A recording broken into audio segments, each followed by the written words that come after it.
Deadly Grounds Coffee knows how important your coffee is to you. Every batch is roasted to perfection with a unique special method that brings out the richest, deepest, smoothest flavor you'll ever find. We're coffee freaks too, and deadly serious about our brew. Just one sip and you'll know why we say, once you go deadly, you don't go back. It's truly coffee to die for. So when you're ready to get a little deadly, get online and order yours at getdeadly.com. It's coffee so good, it's scary.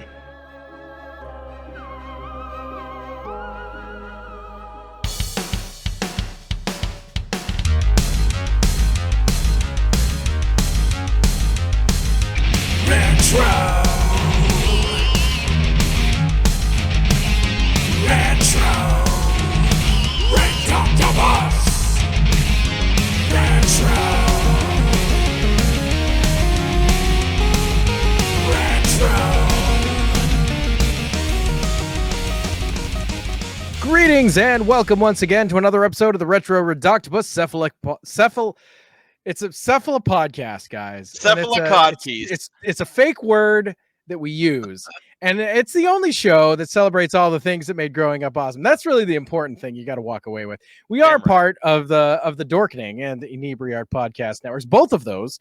And as always, we are brought to you tonight by Deadly Grounds Coffee to die for. I am here. As usually with my good friend, my brother from the same mother, 8-Bit Alchemy. Hey, that's correct, sir. How you doing? Oh, I'm doing pretty good. We got a returning guest because this we do have a guest. It is an episode of the Brig. And we have Mr. James Lamond back from It Came From the 508 Productions. James, you are the director, in case you didn't know, of such horror shorts as The Box, of One Last Kill, and producer of Strawberry Lane. And now today you are here to talk about your new freaking project, which both 8-Bit and I are just huge fans of, which is of course, Beneath the Red Umbrella. James Lamond, welcome back to the show. Thanks for having me, guys. Thanks for having me. I'm really happy to be here. Hell yeah. I love talking with you guys about stuff. We had so much fun last time. So yeah, absolutely. I expect this to be a really good time. Yeah, nice. I mean, we would have had you back, just anyway, but then you go and put out this thing. So we saw you at a con a couple of months ago. We were at Monster Expo, ran into you there, and you were talking about, now you had told us about this, I think sometime last year, where it was just kind of percolating. And then a couple of months ago when we saw you, you're like, oh no, it's like almost ready. We're going to be launching it. It's going to be amazing. And we were. And that was the first I had heard of it was when we saw you a couple of months ago. I'm sorry. I was just going to say, I think I mentioned it in passing to Steve at Monster Expo last October. Okay. I was kind of working on something with all my short story work and in addition to the feature film and all that stuff. So. I mean, it really got my ear buzzing when you told, the pitch again, when you told me for the first time seeing you at Monster Expo. So, I mean, if you want, James, just explain, boilerplate, like what is your concept for Beneath the Red Umbrella? What the heck is this crazy thing? People have tossed so many titles or descriptions at it's a horror podcast, which I feel is like not quite right. Okay, I also was podcasts out there that don't do what we do. What I have coined as is an immersive horror audio experience. Nice. That is the best way I could describe it. Are you tuning into like a storytelling podcast? Yes, but is it just a guy telling you stories? Hell no. Hell no. There is so much going on in this thing. My God, the audio engineering in every episode is fucking crazy, dude. Like the level of immersion that you go for. Because like, I'll be honest, I went through a phase of listening to a lot of different like, kind of horror immersive storytelling podcasts years ago. And the one that I found was Spooked, which is done by I think it's some of the people affiliated with NPR, and so they did a similar idea, and so that was something that resonated a lot with me because I'm like a total music and audio nut, and when you have a story that has these very like carefully crafted soundscapes, these sound effects, all these different things going on, it elevates it so much. And especially where it's a podcast, where it's like this is what you have. You have audio, and you have just like completely created like these amazing, like you say, immersive experiences. I mean, every episode was so good. I went through all 4 of them in one morning. Like I was in traffic driving to work, and I'm just like I went through all 4 of them back to back. They're just like really, really immersive. So I mean that level of audio engineering has to be highlighted. Like that's a huge effort from you. Yeah, the not to talk myself up too much, but Oh no, that's what you're Go here for to it, do. dude. We can do it for you as far too. as Beneath Your Umbrella goes, I'm the writer, I'm the director, I'm the audio engineer, I'm I kind of producer, like I'm the producer. This is like I act in it. This is like this is more my baby than anything I've done yet as far as like my personal vision of what's scary. This isn't as it's collaborative and like working with the actors and like that sense, but this was like from beginning to end, all 6 episodes of the first season, it's very much my singular vision. More so than even the box or One Last Kill or Bro, where this is just all of it's just straight from my brain. That's the thing that's why I am so happy that everybody loves it so much. I've heard nothing but great feedback back from it. And that makes me like really like yes. Like hell yeah, especially where it's like it's so singularly your thing, that makes you feel so freaking awesome. That was the thing. And I mean, I gotta give it up for my cast. Everybody that's been involved so far has it wouldn't be what it is. It wouldn't be as good as it is if they weren't as good as they are. Yep. And even that's a huge testament to you, because these are like people you've worked with, and these are friends of yours. These are friends of ours in some cases. Patsy and Ashes from Throw It On Thursday are Patsy's in a couple episodes so far. Ashes just absolutely freaking killed it in episode 4. Love Agoraphobic, which was my favorite personal episode so far of the first 4 for sure. I think she just like I don't know. She's like aiming for an Oscar in that episode, and it's like Ashes. They're not going to see this, but she literally took it so seriously. But like everybody is just so there for you and like having fun with it, and so it comes through. It comes through in the performance and the final product and everything for sure. I mean, it's easy to say, oh, this was all my baby, is my idea, but without them, it wouldn't be what it is. It's impossible. I couldn't play that many voices and make it work. You know what I mean? Yep. Yeah, you could have all the great writing in the world, but like if you don't have the additional talent to fill these different roles, it would fall unless flat. You're like D. Bradley Baker. Right. Some kind of vocal chameleon. Yeah, no, I mean that's the thing. Like it is a team. As much as like it is something that was singularly from my brain. It is 100% a team effort, and everybody has done an amazing job. Well, it's really freaking cool because you are, or as you said, you are a writer, you are a filmmaker, and I don't see anybody else going this route. There's a different medium, there's something else, and this sort of like you're saying like, oh, everybody asks you what it is, and it's hard to describe, hard to put in a box. That was it came from the 508 reference. Oh shit. Hard to put in a box or the box. But I would for me it's like the old radio plays, that's really exactly. of the 30s and 40s and stuff. Like that's really what it brings to mind, and because you're doing there's a whole cast, as you're saying. So nobody's like reading the story. There's a narrator. Is a full cast. There are special effects all throughout. There's background music. There's a score. There's musical cues that help to deliver what the mood is, if something is just like a movie, if something needs that extra sting to be scary, or a swell, or something to help your emotion get to where you want it to be, you're providing that.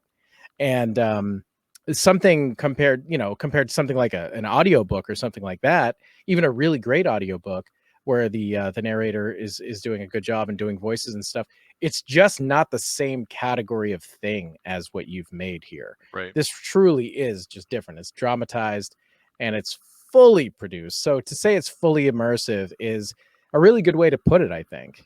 I feel like listening to the episodes in headphones is probably a whole different experience too, because I was just hearing it in my car. But I mean, I imagine you've kind of like mixed it so that way, your sounds are coming in, kind of around you a bit. The problem with, and I'm working on this. I'm working on a 3D edition of Beneath the Red Umbrella. I'll announce that right now. I'm working on a 3D audio version. You heard it here first. You heard it here at Ridoctopus first. I gotta find a place that I can actually present it to people, but I have it. It's done. That's how it was produced, was in surround sound, was in that 5.1 3D audio space. So you got that full 360 around your head. Sweet. The problem is most podcast providers do not support that. Oh, no way. I didn't even think about that. So the issue I had, I finished a lot of the episodes and then I started to upload them, and I realized like somebody said, hey, because with the cast, I let them listen first. Obviously, I wanted them to hear the fruits of their labor, and somebody kind of like slid into my DMs, just like, hey, this audio sounds kind of weird. They're like, it's good, but it sounds weird. And I'm like, uh-oh, why? And then I went back and listened to it, and it's because it's only provided in stereo. So when you try to do something in stereo that's set for 3D audio and the 5.1, everything comes off really wonky and low. Like things get lower volume because there's not audio that are supposed to be there that aren't. So basically, I had to go back and reconfigure everything for a stereo setup, and then bring it out as the podcast, which was an extra, like, it was a while. It took a little bit of work to get it to work right, but it's gonna happen. It's gonna happen. We're gonna have the full shebang as soon as I can find a place to actually think. Hell, I'm considering putting it out as a physical release so that people, as a fucking Blu-ray, just so people can get that 3D audio, because that's guaranteed. You know what I mean? Yeah, because I was wondering, you'd have to listen to it, and it's kind of weird for a Blu-ray, but that's the only medium I can think of that I could actually pull this off, and I know for sure it'll work with it. Yeah, I don't know if like Amazon, when they do like if you were to release it like an audiobook, if you were to collect all of your episodes of it and release it as an audiobook, because I don't know if they allow 3D audio. I really am not experienced enough. I don't think they do. 3D audio generally hasn't been used this way as a podcast or something like that. It's mostly been video games and movies. Yeah, video games big on it for sure. Yeah. If PlayStation ever, for some reason, came out with a podcast section, we could probably pull it off there. But that's probably not happening. Yeah, I know. I think like the PlayStation 4 just has like they have hooks in there for Spotify. Like you can just launch whatever from Spotify while you're playing your game. I've done that a few times. But yeah, oh man, well that 3D audio thing definitely, got to find the right way to make that happen, because you put in all that work, and like that's exactly what you want to be able to kind of hear. Yeah, that's the vision. I'm still very happy. I'm still very happy with the stereo version. I'm still very. I want to be adamant about that. Good. Yeah, I mean, it sounds really good. People that say, "Oh, well, the 3D audio version is not, the stereo is not as good." It's like, no, it's so different. Great. It's just different. That's all. It's not bad. It's just different. Right. Yeah, no, I think it sounds really good for sure. I certainly didn't like feel like wanting. It's not like there was like, oh, this would be better if. I mean, maybe it would be better, but It's just it's like pretty different, great, you know. right now. Yeah. Yeah. It's one of those things where if I didn't mention a 3D audio version existed, no one would have thought of it. You know yeah, I mean that's the auteur mentality though, like, right, like you're like, oh no, my vision is this other bigger thing that's 140% me. This is only like 98% me, like, you know. Yeah. But I mean that's like, you know, get your director's cuts and such. And if you're Quentin Tarantino, you film an extra 6-hour movie in your 2-hour movie. So I'm interested in a few things that I think are just fascinating, and I'm interested to hear you talk about it. I want to talk about the cast. I want to talk about how you direct them. I want to talk about how you like cultivate these sound effects and the music and all this stuff. But first, let's talk about the writing, because that's really where it starts. So were these stories that we haven't mentioned this, but the episodes are actually kind of short. They're all around 15 minutes or so. And I remember when you were talking to us about it at Monster Expo, you were saying like that was a very specific decision that you made early on. You're like, I think that is the sweet spot for attention spans, and that's what we're gonna do. And I had to say at the time, I was like, oh, that's so short. I wish it was longer. But after hearing them, and I've listened to each episode twice now, it's sort of like I am happy to keep listening to more, but maybe the shortness of those episodes is what's causing that. Maybe if it was a 45-minute episode, like I'll happily listen to an hour and then be like, oh, is there another episode? But maybe if there was a 45-minute episode, it's like too long. And maybe because I found that with the season. What is it? What season of the Twilight Zone? Season 4 is the like hour-long episodes, and that's like the weird ass season. It just didn't work. None of the popular episodes are from that season. It wasn't even on Netflix when they had it on for like 20 freaking years. Obviously not 20, but you know, I mean, I use the hyperbole. I use the hyperbole sometimes here. But yeah, so I think that that's interesting and should be mentioned. These are kind of short, you know, they do not overstay their welcome, and they tend to have that. Now I am comfortable calling it this, the James Lamond twist, which is better than an M. Night Shyamalan twist, because that guy just blows. But anyway, your twists are better than his twist. And I think that's the kernel of, what I loved about One Last Kill. And there was a lot of that kind of stuff in the box as well. There's a lot of like, this is a way bigger story. Yeah. There's a lot more to more to the story than what you've presented. And it leaves us wondering, okay, but what about that whole prologue to the box, and, you know, how it ends, and, you know, all these different things that leave you're like, okay, there's a lot more story to tell. But with these, you know, you get that same sort of thing, like, you know, it's not just surface with you. And I think that is really awesome. And that's what I've liked. That's what I loved to begin with. And you have driven it home, and you have not let me down. So bravo on the writing. Thank you. How did these stories in particular start? Were these things that you had already? Were they just kind of ideas that you had, and then you flushed them out? Because they were like these perfect 15-minute scripts. And I think that's really interesting. I don't know even know how you do that, like to make it so perfect. So if you want to talk about that process, that'd be great. Okay. So basically what happened was a pandemic happened. If you guys didn't know. A lot of writing time right there. Surely not. No. I had now looking at it, hindsight's 2020. It was a blessing in disguise, but hindsight literally was 2020. Yeah. The year. Yeah. It literally was 2020. Yeah. But basically what happened was when Charlie Baker shut down the state, he completely and utterly fucked my third movie, for lack of a better word. But I was literally a day before shooting.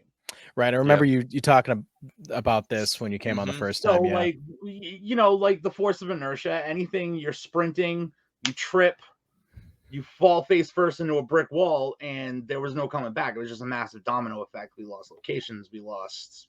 It all fell apart. But that's indie filmmaking. It happens. At the time, I was real in my feels about it, though. So understandable. So I was sitting there festering about it for like months on end because I had nothing to do, because nobody had anything to do, because we couldn't go outside or something. So I just started writing and writing and writing and writing and writing. A year and a half later, I've got something like 15 short film scripts, 2 feature film scripts, and 120 of these little concepts, treatments, and short stories that I all just ideas, just an entire like 50 gigabytes of I don't know how, if you guys are that tech savvy, but 50 gigabytes of Word documents, which is it's an insane. If you're not bullshitting, if you're actually like legitimately 50 gigs of text documents, good. I don't even know how that's possible. James. That's like, yeah. God damn. Don't get me wrong. Not everything in there is a winner. I also uploaded these really big, high quality photos in each one of the text documents, to make the files But it's a text bigger. document. But it's still a text document, it's still really, it's impressive. Now, to be fair, not all of these were winners. I mean, I spent like a week and a half writing a story about a werewolf with alopecia. Like, I just had some pretty crazy ideas. Like, no, I like that idea. There's not, don't throw that out. Yeah. Don't throw it out. I got to see that.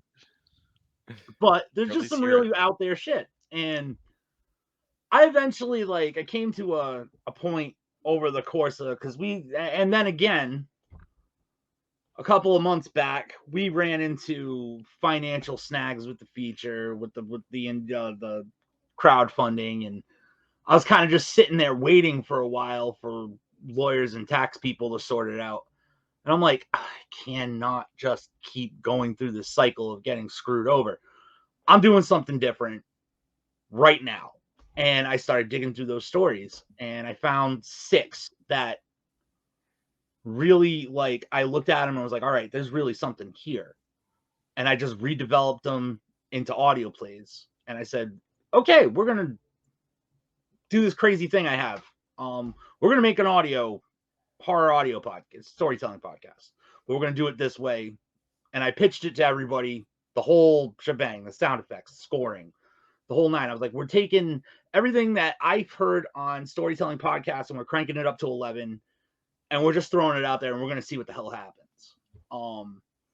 And that's basically where the writing came from. I mean, there was some in the transition to audio play, there was some exposition that got really gutted out of those, which is why they became so short, was because I was like, okay, I don't need to describe this person because they have a voice and I said they have hair, this color hair, and this is their build. That's all you need in that space, because you don't need to go wild with this deep explanation of what they look like.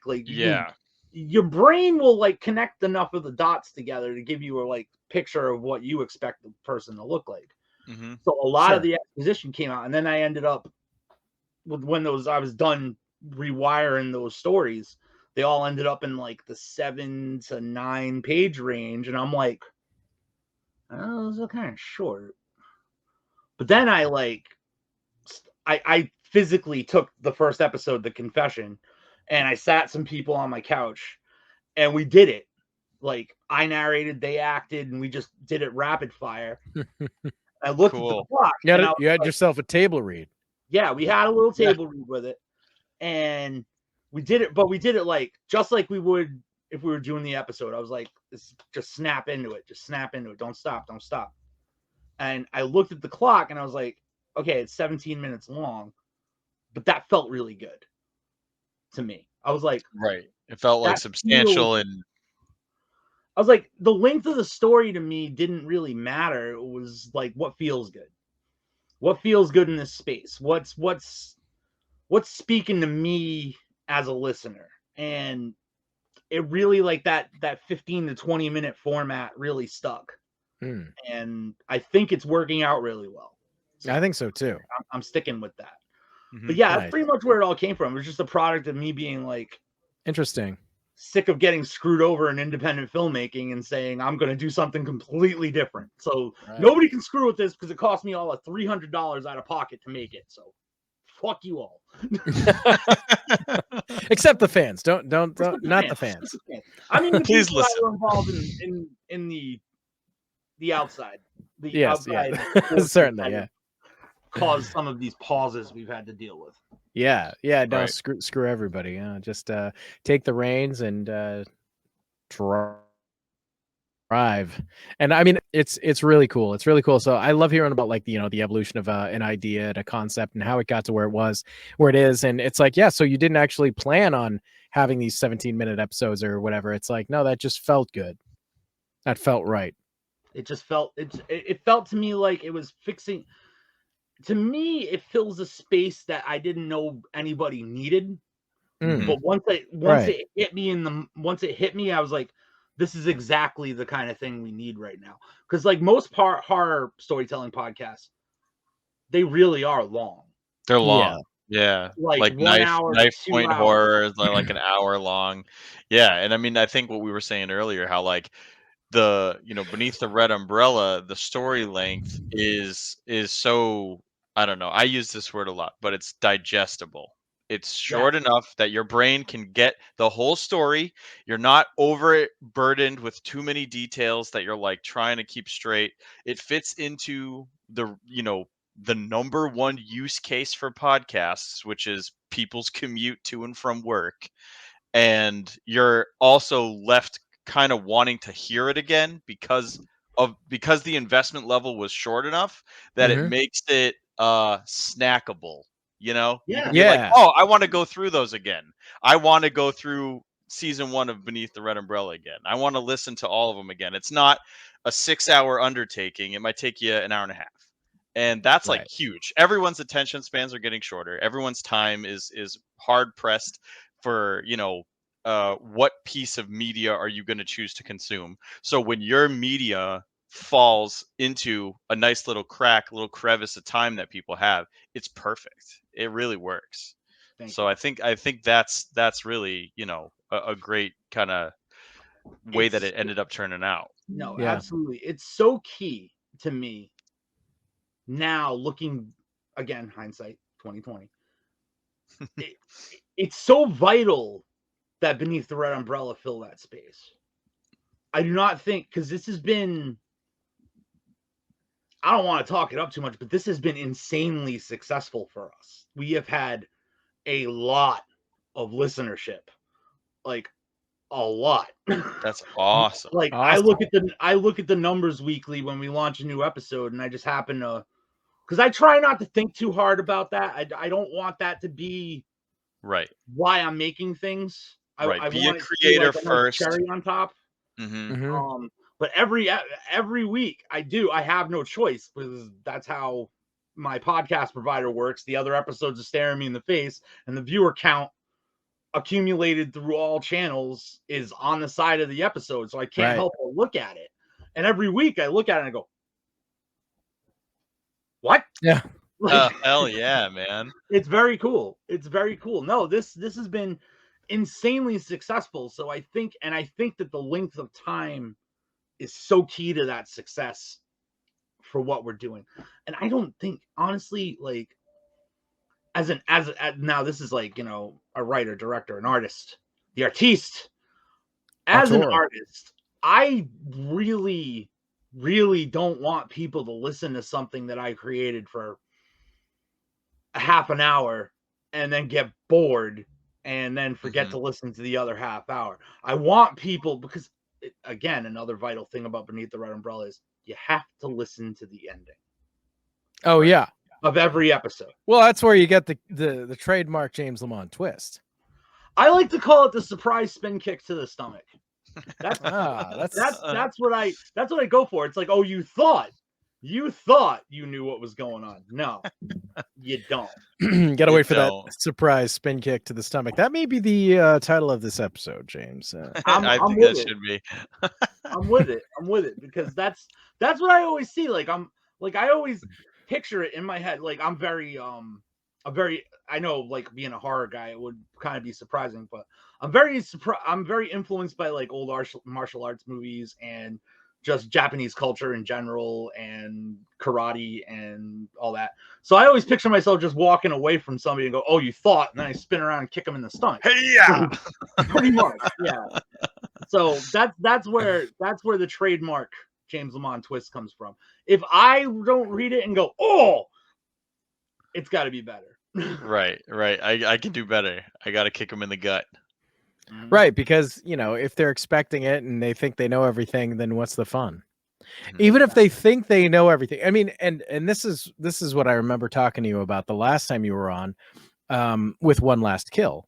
That's especially that one. It was about like, I said to you, I felt like the story was kind of like, oh, I've seen this before. This isn't breaking any new ground, like, at first. And then you got that surprise spin kick, and I'm like, oh, I'm James Lamond's bitch, and he made me think that on purpose. And he manipulated the fuck out of me as the viewer, and that is an amazing skill.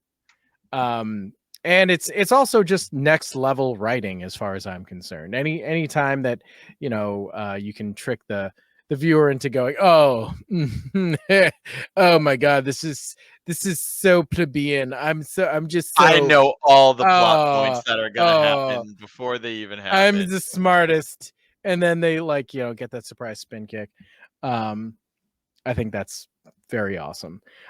So all right, so you had a million scripts, you narrowed it down to 6. Hopefully there's some more for season 2. I imagine will happen.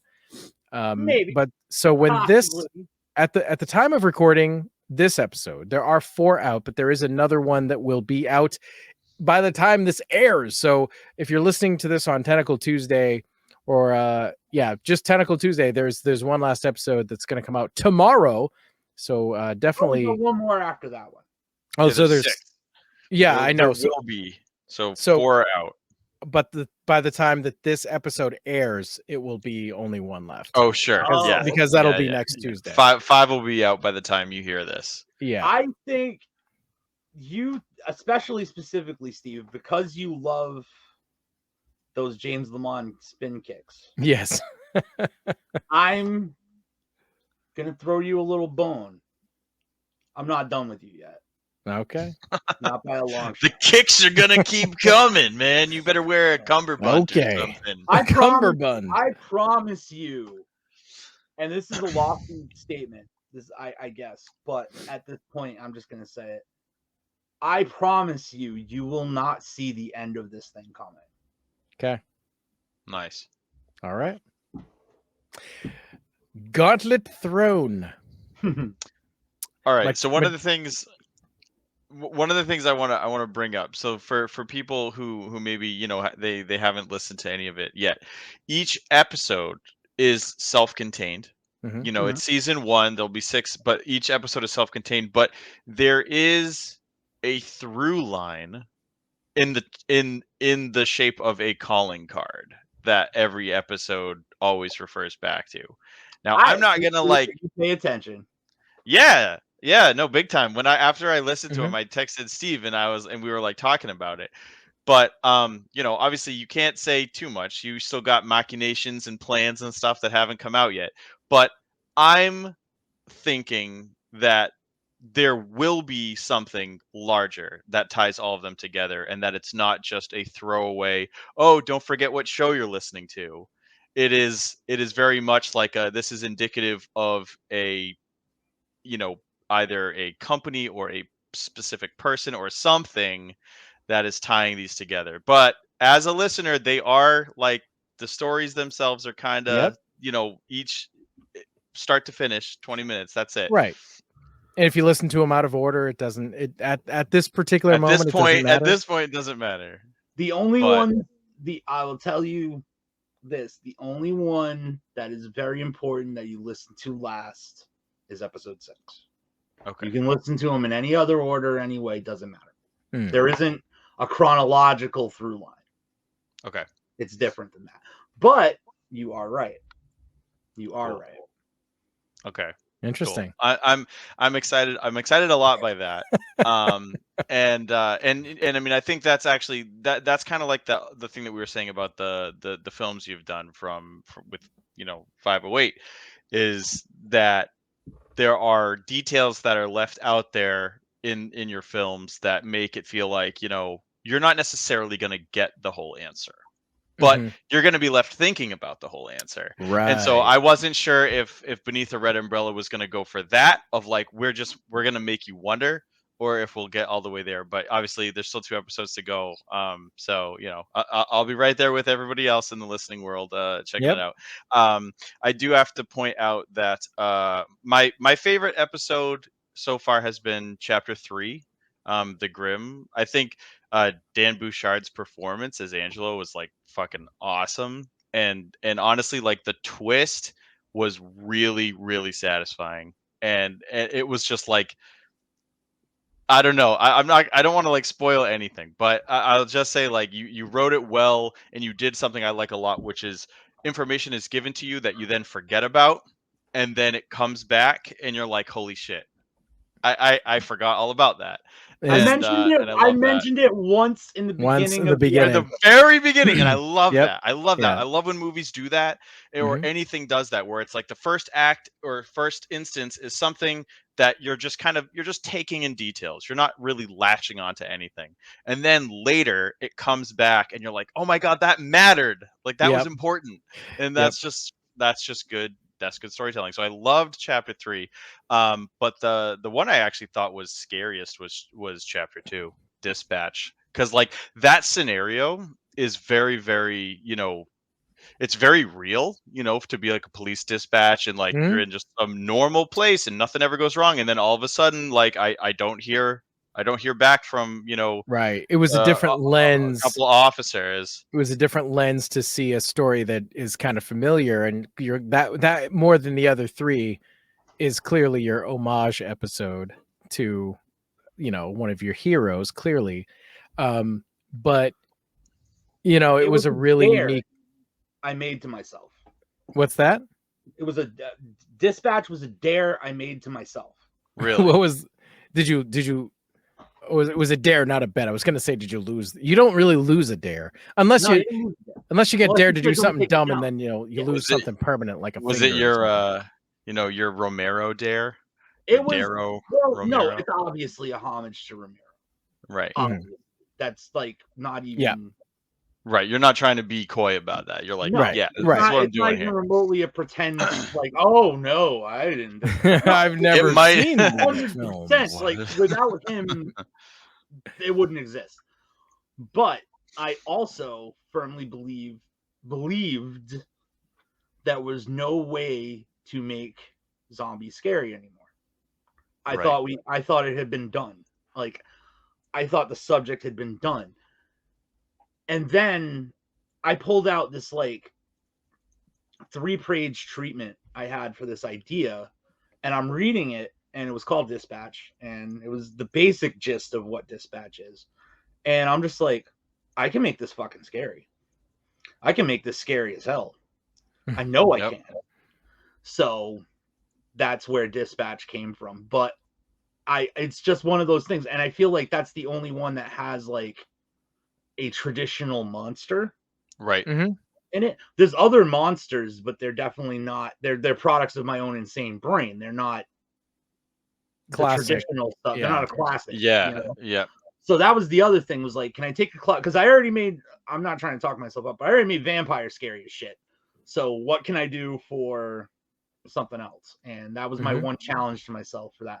And I think that might be a reoccurring thing through the seasons. I might take one horror trope that people may not expect anything to be really scary anymore, and I'm going to challenge myself to try and make it terrifying. Yeah, you're going to give that werewolf alopecia. I know. That was 100% comedy, by the way. That was not a horror story. It was this guy that was just not.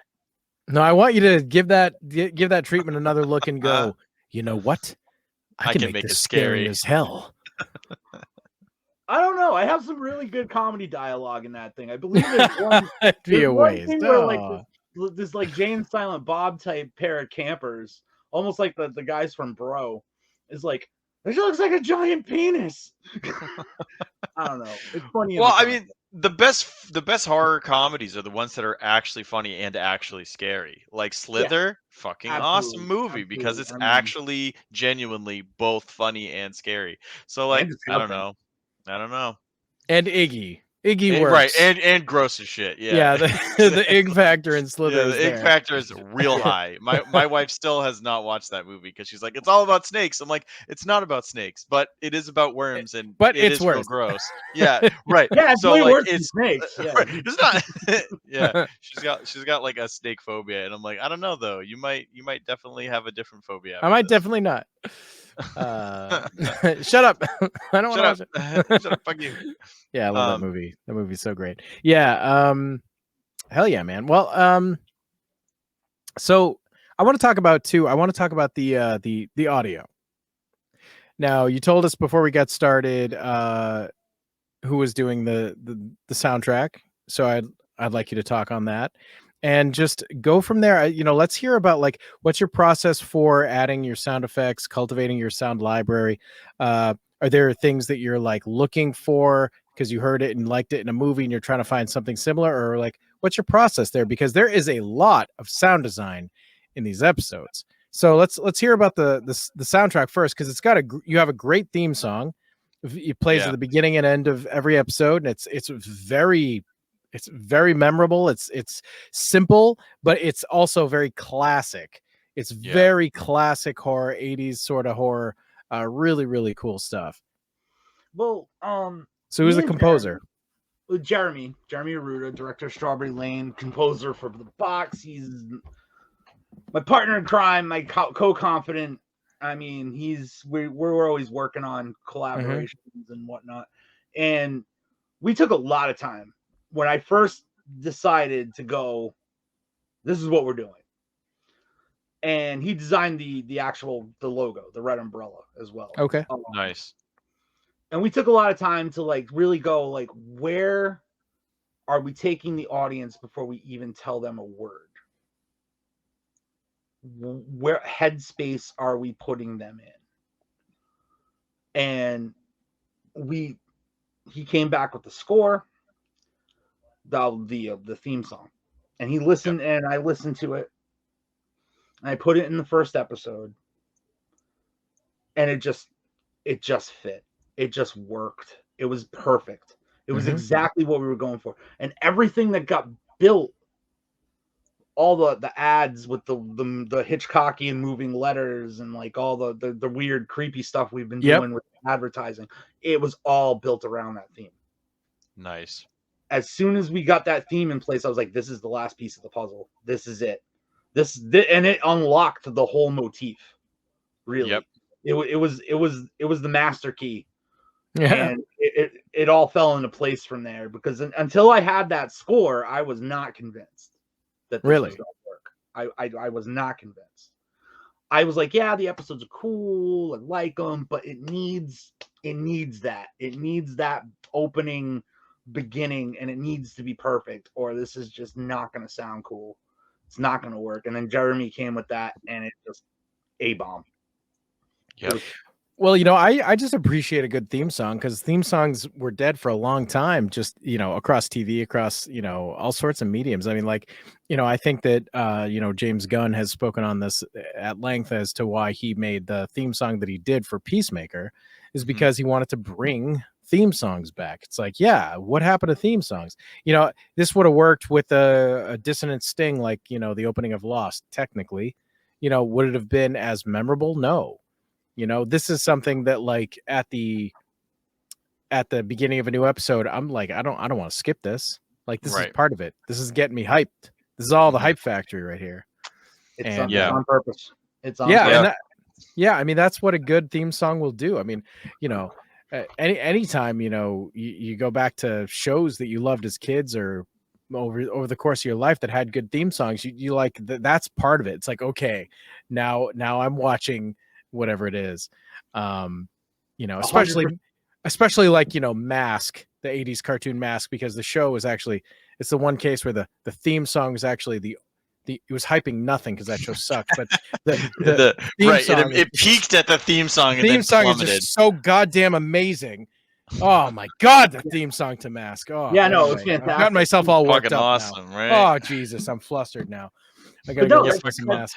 It's all part of the experience. That's exactly right. That it needed that, and it needs to be as long as it is. Like I've heard people like, oh, we need to shorten it. Blah, blah, blah. I'm like, no. Yeah. I was like, no. It needs to start with that violin and end with that silence, and everything in between has to happen that way because it's not going to work otherwise. I was like, I am telling you, this is what it has to be. And I'm glad I stuck my foot in the sand. I'm glad too. Yeah, absolutely. I mean, when I played the first episode and I heard how long the intro was, I was caught off guard. I was like, wow, okay, you don't see this is like a seriously, like, you know, dedicated chunk of time for this music. And then my head was thinking, all right, I wonder if this is going to be shortened for the following episodes. And then each subsequent episode, I'm like, nope, that's the full length of it. And then it became something I was looking forward to. Because it's like that, you know, like you're saying, it sets the stage, it's got this presence, it, you know, it sees you in and it sends you off. And you know, I don't know, my brain is wired in a way that like music and like, you know, songs and shit like that, they just get like totally etched in there.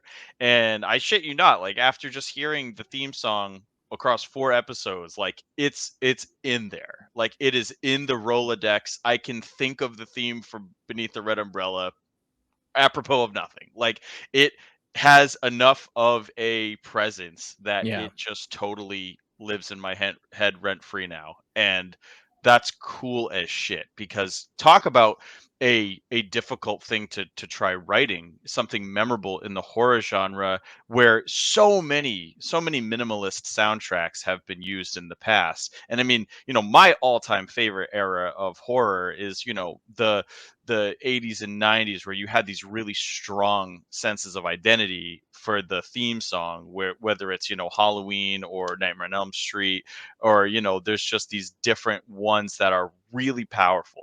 And you guys freaking tapped into that. Like you guys have a theme that's like, it's simple, it's striking, it's memorable, and it etches itself into your head that you're like, I could hear this anywhere and be like, oh yeah, that's from Beneath the Red Umbrella. Right. Like it's cool. It's you really just cool. Play it forever, never change it, and it'll just become iconic. That's just how that works. Yeah, no. I mean, that's a testament to Jeremy's musical talent than my grand vision. He gave me the piece and I went, yes, that's he's very talented dude. Yeah, it's his genius that made that all snap together right there. That part was not me. But you tapped into a really important thing a second ago when you said, oops, no one does good horror scoring anymore. Not in my mind. I mean, I was adamant that these would be fully scored creations, that these would have the mood, that they would have an emotional change as the story continues on. It would bring people, we would get back to a simpler time when music mattered in our media. Music doesn't matter anymore, and that makes me so angry. Yeah, I couldn't agree more. I mean, it's, you know, it's just another thing that has gotten, you know, dumbed down. You know, like the movie poster is the same way. You know, there were things that were just part and parcel of, you know, what made the experience as memorable as it was for us. Things that we saw, things that we loved and, you know, watched a million times or whatever. And you know, a lot of that stuff just dropped away.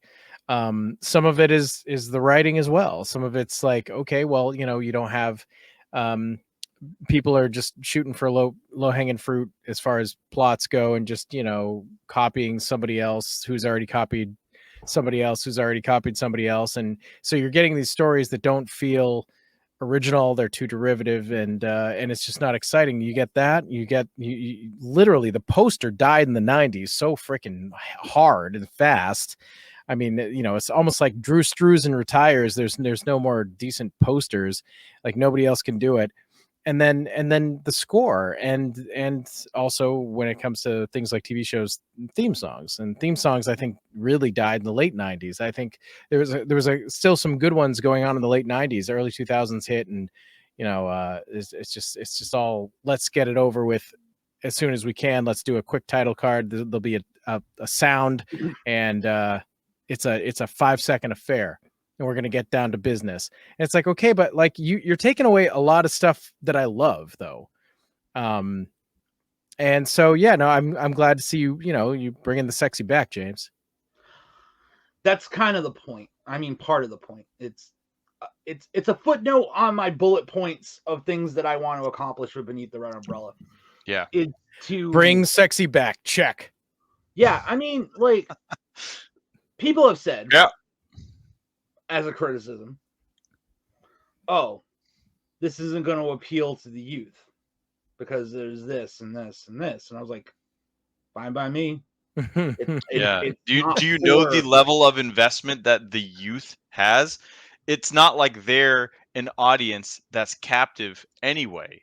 If anything, if you get the attention of the young, audience today, you will have their attention for a day at the fucking most. You need to plan out your second screen experience. That, first of all, what's going on in the second screen experience? That's my point, is like, yeah, this is not for people with, even though it's bite-sized and you have to like, and you only have to pay attention for 15, 20, 25 minutes tops. I think one episode touches like right on the cusp of 25 minutes. Fact is, you got to pay attention. Mm-hmm. Right. You're not going to get anything out of it if you're putting it on as background noise and just like going off and doing something else. Mm-hmm. That's not why. If that's what you're going to do with Beneath the Red Umbrella, please do me a fucking favor. Don't listen. Right. You're wasting my time. I'm wasting your time. Go listen to some NPR or whatever. Ticking talks. Go watch some ticks. Go watch some talks. TikTok. This is not the space for you. If you can't give something you can't give 20 minutes of your undivided attention to something, you're not going to get anything out of this. Right. And I mean, it's telling that, TikTok started a whole, mass kind of movement of every platform now being Instagram having stories and YouTube having shorts, and every platform that had longer form media now needs to have this bite-sized media. So with Under the Red Umbrella or Beneath the Red Umbrella, you're not going to have the attention of the youth who has the micro attention span anyway. So it doesn't even matter. There's no point to tailor a bunch of stuff to a demographic that isn't going to engage with your creative vision anyway. If they do, awesome. But there's no point to tailor it for that, because you're also going to screw over the people who you do genuinely really want to make something for. Exactly. This is for, and I mean, we say it all the time, like our movies are for horror fans. This is for horror fans. This is for people that feel like they've been left in the dust somewhat in modern horror. Because modern horror is very much a flash over substance scenario, especially jump scares abound. Jump scares, I mean, franchise horror is fucking terrible. I don't know how else to say that. Yeah. Like James Wan's horse shit, like he can just go back to Australia as far as I'm concerned. He hasn't made a good movie since Saw 3. And that was Lee Wannell anyway, so what does it matter? What? Oh, yeah, I said that. But no, I mean, even dare I say it, a lot of independent horror. They go for the low-hanging fruit. They go for the easy thing. They go for the slasher movie that really isn't bringing anything new to the table. And that's fine and dandy, and I'm glad that people enjoy that for what it is. I would hate myself if I did that. I could not wake up and look at myself in the mirror and say, "You're a fucking artist." I would be like, "You are a pathetic fucking hack." Important. Like the fact that you have an integrity, and I mean, I hope that all creative folks have some sense of integrity with that kind of stuff. Some people just what a nice they're trying to make something. No, but like some people are just trying to make something, right? It's just like the same idea of like, well, the first thing you make can't be perfect. There's no concept of perfection. Don't fuck with perfection. Just make something and move on. And sometimes that's the stepping stone for people to get to the point where they feel confident to make something truly memorable. But sometimes you just got to make something kind of generic first. But I totally feel like there's a loss of like kind of heart and soul, and a lot of like horror movies now do just feel kind of I don't see a lot of them because not a lot of trailers really turn my head. I mean, the last horror movies that I remember really wanting to check out were like Hereditary and Sinister, and some of those other ones that I think had something at least seemingly interesting going for them. But yeah, I really don't engage much with modern horror. It's not something too much. I mean, Terrifier was excellent. I really liked oh shit, what was the other one that people were way into? Steve, the Siamese Malignant was pretty Malignant. sick. That was fucking good. I know. Malignant. That's a throwback and a half. I mean, Wicked. Oh my god, all the way home. We were watching that like, oh my god, this is like the heyday of horror mentality. Like, this is fucking awesome. And that twist. I mean, yeah. Who the hell saw that coming? That was so good. That was amazing. Loved it. Yeah. No, I really enjoyed that one. Unfortunately, that is the exception, not the rule. Right. It is. It is. Yeah.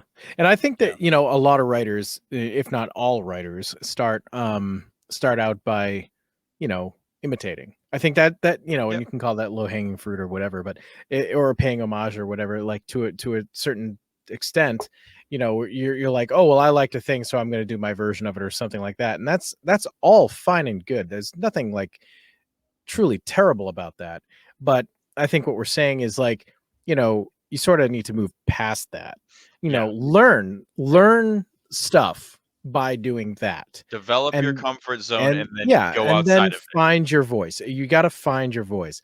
And for, what you're saying, James, like, you wouldn't be able to look at yourself in the mirror. It's like, yeah, because you have a strong voice. So, you have something to say. You have an agenda that you are you're like, I want to tell a certain type of story in a certain type of way, and I want the audience to feel a certain type of way. I want them to feel like comforted by all the nostalgia stuff on one level, but I want them to never know what's coming next. And I think that's really super awesome, and that is definitely what drew me to your stuff for sure. Overall, like I've said over and over, I mean, we're just fans, and you're just gonna have to take all the compliments, man. Just take it. Take it. I'm getting better at it. I'm getting better at it. I am. Good. I'm getting better at it. I signed an autograph a couple of days ago without like rolling my eyes at myself. Like, nice. It was the first. It was the first. Usually when people ask me to sign things, I'm just like, I'm not that cool. Why? But I was like, okay, you don't want this. Oh man, it's nice. It's nice. It's So let's just. Let's steer the ship. We're at an hour now, so let's get a couple. I want to make sure we cover a couple more things. So let's go back to the sound engineering and the sound effects. I'm really interested by that. So if you're going, you have a score written by Jeremy. You have some bits. You also have a lot of sound effects and different just elements. I've like cinematic elements. You have stings, you have swells, you have, various types of things that are helping move the story along. How do you choose these? Are they things that you kind of already have ideas for, or you just kind of browsing sound bank and you're like, oh, I can put that somewhere? Like, how does it work for you? I think this is very, very, very important for the project. I approach every episode from a completely different standpoint in sound engineering. Okay. Not because you can't, when you're creating something like this, it's like a movie. You don't have a blanket catch-all process to tell every story, because every story is going to be completely different and rely on different cues, thoughts, plans. Like if I went into, I guess the best two episodes I could use so far to describe the differences in my approaches are Dispatch and Love Agoraphobic. Okay. Love Agoraphobic is the most sound effect light of the episodes. Right. Love Agoraphobic is 100% about the mood and letting the actors do the job. The only things you have for sound effects in Love Agoraphobic are a knock on the door and a glass bottle breaking. And that's it. Yep. Whereas on the opposite side of that spectrum, Dispatch is a non-stop oral assault on all of the senses in your eardrums. It's an oral assault on Precinct 13. Yeah, it is unrelenting. Like, now, is that the number of the precinct? Oh, no, what a coincidence. I tried to work it in. I really did, because you did. I wanted nice. I mean, Assault on Precinct 13 was a big inspiration on that story. Anyway, regardless, but you when you do something like this, I really, really did just everything that I did for one episode, I completely pulled it out of my mind and brought in a whole new thought process for the next episode. And it's so important to making each of these stand out individually.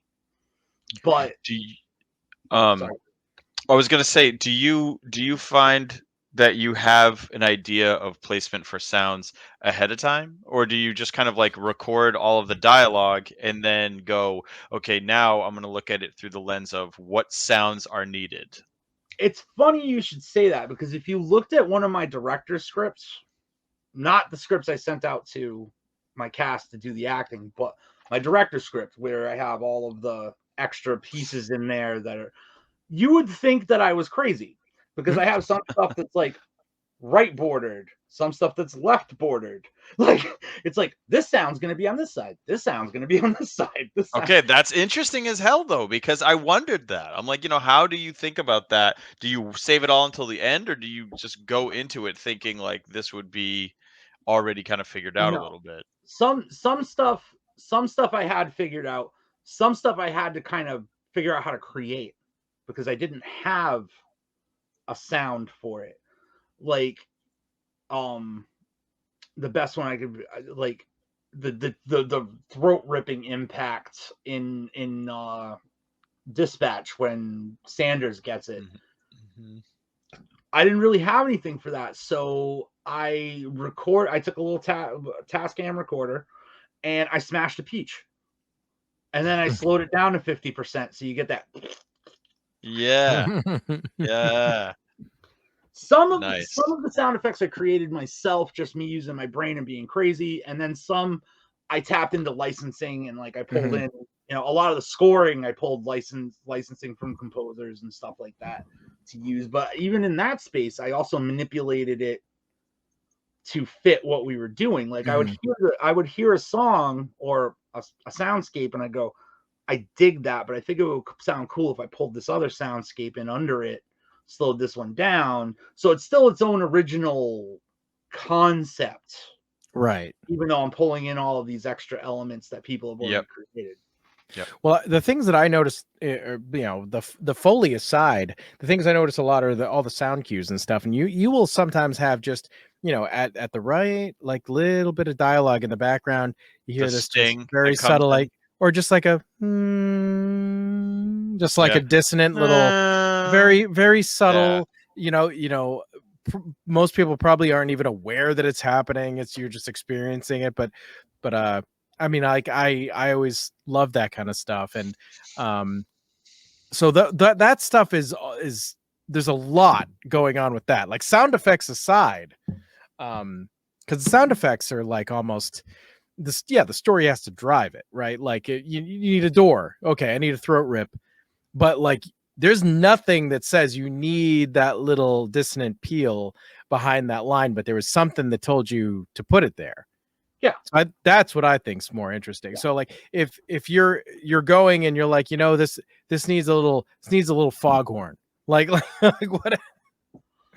That's just like, how do I word this without sounding too much like a pretentious asshole? No, you've already you're already a pretentious asshole. We love you anyway. Okay, it's fine. Are you like the pinball wizard? Do it, James. Do you play by sense of smell or some shit? I can't really say it any other way. It's instinct. Yeah. It's instinct. I feel it when I'm putting it all together, and I go, no, the mood needs to shift here. It needs to the audience needs to hear the sand peeling out from underneath their feet. Like they need to feel something here. I'm trying to trigger the subconscious. People might not even realize that this thing changed. Be like, oh, the mood changed, didn't it? Oh, I feel weird now. Why am I suddenly nervous right now? Like, what? Yes. Something's going to happen. Yeah. Why? And it's like, well, there's a lot of stuff going on that you're just not noticing because, the music can just simply hit the subconscious, like you're saying, because you're so paying attention to the story and like the characters and the dialogue and what's going to happen next that a lot of times, like, you just don't notice. Mm-hmm. And I think that, go ahead. No, go right ahead. Go right ahead. Oh no, I was going to say, and I think that it's also vital to the episodes when I pull all of that away, when I make it silent, where you're just hearing the narration, and then it's kind of like a reset where I build up something else. Yeah, there was I pulled a couple of times. There was stuff like that in the first episode, and like there was there's this thing. I love this anywhere in any form when you cut background ambiance that you aren't even aware of at all, and then it stops and you're like, oh my god, what the fuck just happened? Right, what is missing? Yeah. And it's really effective. It really can be really effective in general when that's done, and I do love that. Spots. It's very, very abrupt, powerful. The whole mood changes. Like it's a key element. Doesn't always have to be loud noises to scare people. You can just it can be no noise, right? Yeah, you can stop things and go, whoa, hey, whoa, what just happened? Exactly. Yeah. Right. Yeah. No, I think mood and atmosphere abound in these short radio plays. I mean, they really do take you on a journey emotionally, and you're there, you're with it. So I want to make sure we talk about the actors. We've talked about your stellar cast, and so how does it work? How do you let people record themselves but give them direction like in some way? How do you manage all of that? Because obviously there's a lot of people.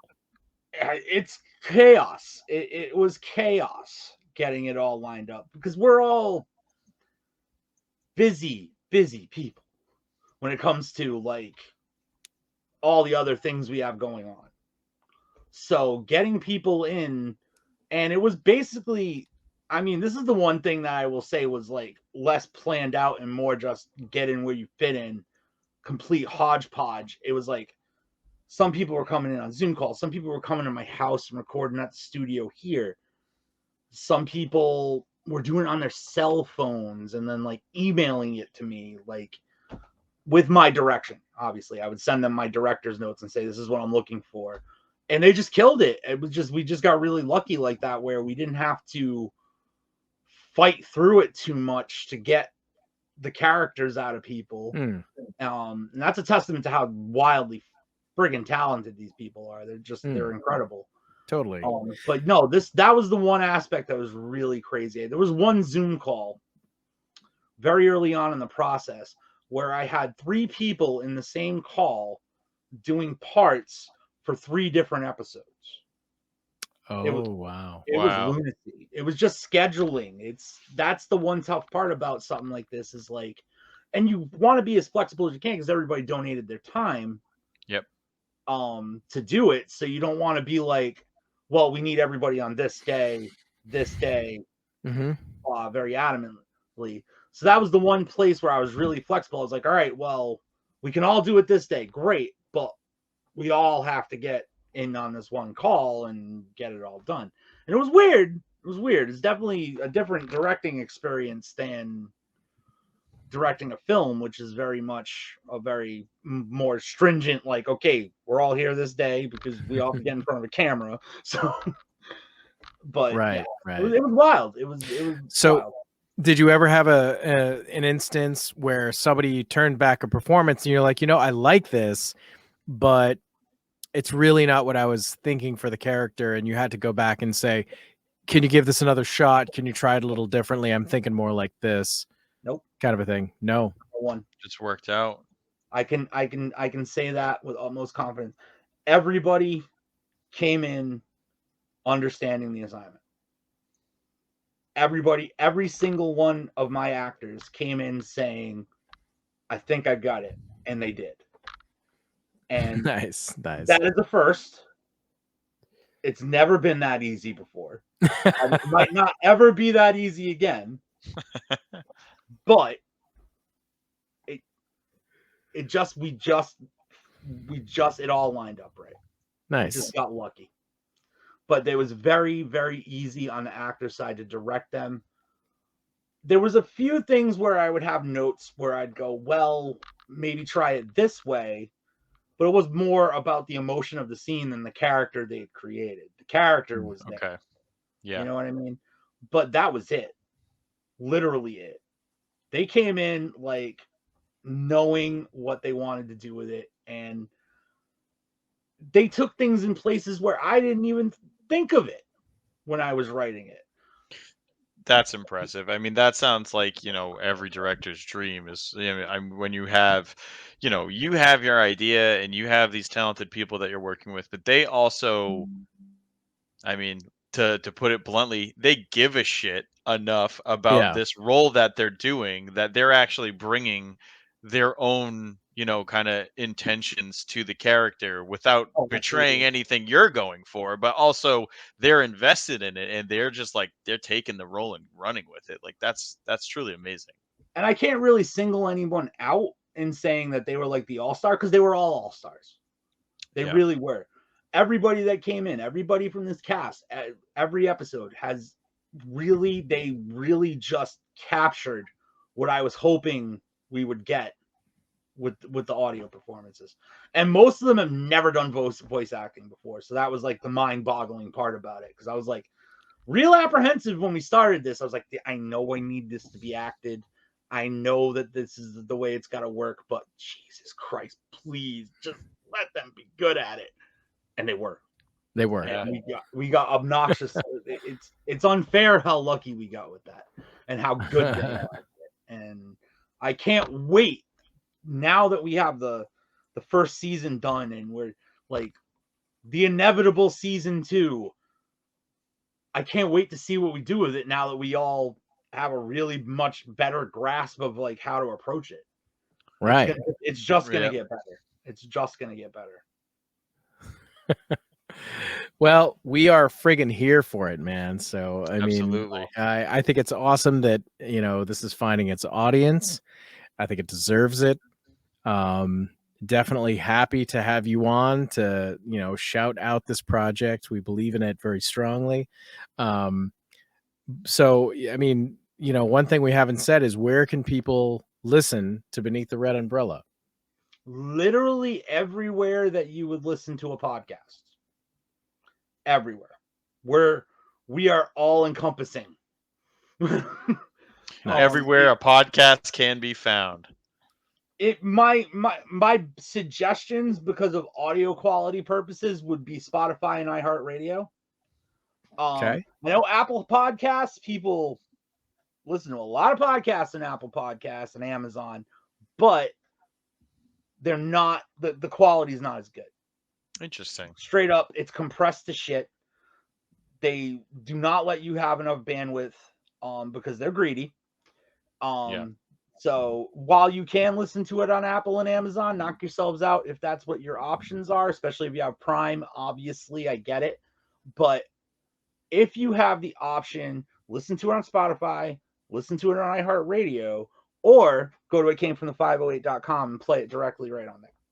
One of the three will get you the best experience out of the bunch, hands down.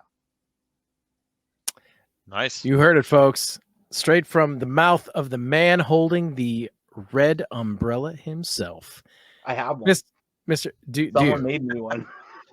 Nice. Yeah, that's awesome, man. Hey, you know what? Thanks for coming back on. And absolutely. Always a fun time. Always a fun awesome time as always. Yeah. Well, hey, I guess we've covered it, but like, is there anything else you got going on, or has this just been your life for so long now? What else you got coming up? Anything you can talk about? Well, I'll do another retro Ridoctopus first. Why not? Sure. It's been decided. It's been cemented, and I can say our feature film Abigail is no longer being called Abigail. The new name is now going to be called Stakes, a New England vampire story. And cool. We should be having new announcements once Beneath the Red Umbrella is wrapped up, which should be like a couple of days after this episode airs. We will have new announcements for that. I will also say that coming in the fall, we will have new compilation Blu-rays of both all of Jeremy's work, and a new triple feature Blu-ray of remastered versions of The Box, One Last Kill, and Bro, supporting 4K HDR and 5.1 surround sound. Why are we doing that? Because I can and we want to, and they look fabulous. And everyone that has already bought one of our Blu-rays, don't feel gypped, because there's all kinds of new fun stuff on that are going to be on these discs. Awesome. New commentaries, blooper reels, all kinds of wild shit. It's going to be a lot of fun. We got a lot of good stuff coming up this year, besides Beneath the Red Umbrella. And then eventually, once all of that's out of the way, you'll get Beneath the Red Umbrella too. Yeah. So there it is. Fuck yeah. Because why not? All right. I just figured I'd announce everything here because I don't have any other podcasts to announce them on. You got no other podcasts to get behind. Not yet. Not yet. There's a lot of them out there, though. So yeah, I just dumped everything in the kitchen sink on you there. I'm sorry. Yeah, well, Retroids, you heard it here first. You heard it here first. The world has heard it here first. So, Stakes, a New England Vampire Tale. Yes, is the correct. I've not screwed that up. Is the new name. Also have the wonderful, if anybody's familiar, Christopher Butler redesigning our art for the movie right now, and it's going to be incredible. Awesome. So yeah.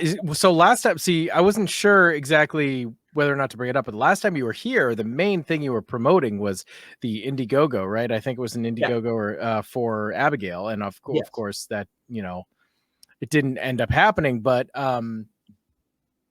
now so now we know. Now it's still going to happen under a different name. It's still going to happen. It's just going to be a new name, new art, new everything. Now we know it has nothing to do with King Diamond. Absolutely. I'm not saying very. I mean, we're wondering. We're like, well, were there any references to King Diamond, or like, is he going to be in it, or like? I wish. I wish. Right? How merciful is this character's fate? I mean, that's what I want to know.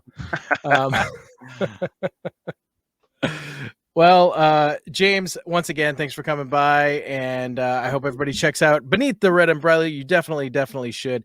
It's an awesome show, and there's going to be 6 episodes in the first half and the first season. So if I've screwed up, and I'm not exactly sure like when this is going to come out, as I'm kind of thinking about it, but there are 6 episodes total.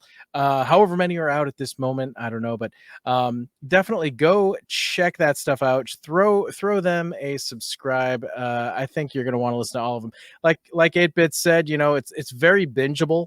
and it leaves you, it really does leave you wanting more. And you know, I just re-listened to the episodes yesterday. We were on, it was Sunday, we were in the car, we went on a little day trip for Father's Day. It was pretty fun. We drove for a couple hours in the car each way, and for one of the ways going there, I threw it on and we all kind of just listened to all 4 episodes. It was a big hit. Everybody had fun. I mean, the 14-year-old wasn't listening. Let's be honest. I'm gonna busy Snapchatting and TikToking. I mean, come on, you know. But Mrs. Parasite thought it was great. We had a good time, and we actually had the exact same conversation, 8-bit, that you mentioned. One of the things you mentioned was what was it? There was something you said earlier, and I was gonna jump in, and we had the exact same. Oh no, I can't remember. I'm having old man brain. But yeah, it was great. It was great. So we had a good time with that. So guys, check out Beneath the Red Umbrella. And thank you so much for checking out this episode of The Brig. Another successful episode, I think. Thanks in part to James Lamond, returning guest James Lamond. Let's give it up, James Lamond. It came from the 508. It came from the 508 Productions is the company. Go check out the website. That there wraps up the episode. If you haven't jumped ship by now, we certainly hope you've enjoyed this week's journey over the treacherous waters of all the things that made growing up awesome. If you like what you've heard, please hit that little subscribe button and like us on Facebook and Twitter, as well as being a part of the Inebri-Art podcast network, Retro Ridoctopus. Hey, that's us. We are a Cephala podcast, in case you didn't know. We are also a full-fledged member of the Dorkening. And so please check out some sister shows of ours. We enjoy them. You will too. You can check out Generation Playlist, Justin Cooper's new music show. It's pretty cool. Oh yeah. Yeah, Splash Pages. I love Splash Pages. I'm on there from time to time. You might even catch me. It happens. I did a recent appearance on Splash Pages. We talked about my new book, Black Honey. It was pretty fun. Comic Paradox, Nerds of Unusual Oregon. Not Oregon. It's not about Oregon. It has nothing to do with Oregon. Stop thinking about Oregon. I just like Oregon. Okay, it's nice. That's they enough. have mountains, Nerds of Unusual Origin, and so many more. There's like 30 shows on the network. Actually, more than 30 shows now. Please check some of them out. For more information or to subscribe to us or any of these great shows about Oregon, please visit thedorkening.com. And be sure to check out our killer sponsor, Deadly Grounds Coffee to die for. I have been your host, Parasite Steve. And as always, it is indeed a sad thing that your adventures have ended here beneath the red umbrella. Good night.